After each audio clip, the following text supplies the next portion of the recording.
The Vice President, Dr. Mahamudu Bawumia, says an e-procurement system will be introduced in June as part of measures to ensure discipline and transparency in the public procurement process. Dr. Bawumia made this known when he paid an unannounced visit to the offices of the Public Procurement Authority. The Vice President, Dr. Mahamudu Bawumia, was at the offices of the Public Procurement Authority to acquaint himself with the operations of the authority. His presence was also to assure the management and staff of government support to enable them to deliver effectively. He reiterated government's commitment to ensure transparency and curb corruption. If you look at corruption in the public sector, I say probably 95% plus of it is from procurement.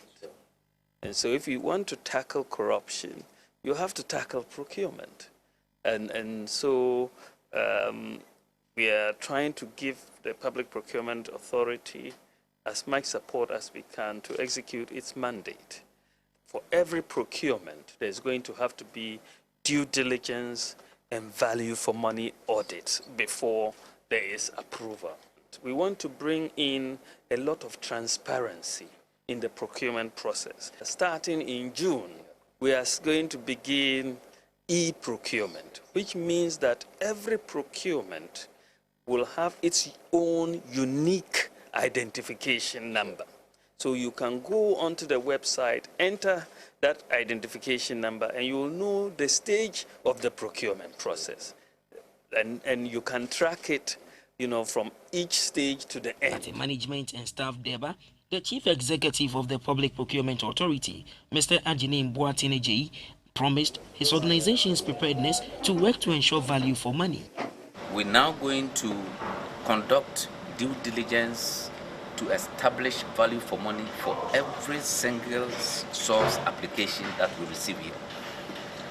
Again, we are also going to establish a procurement audit unit to go to these institutions and conduct regular audits to determine whether or not these institutions and these entities are complying with the provisions of the law. You see, people do not understand the public procurement process properly. Apart from sole source applications and restrictive tendering applications that come to the Public Procurement Authority for approval, all other types of procurements are done at the entity level.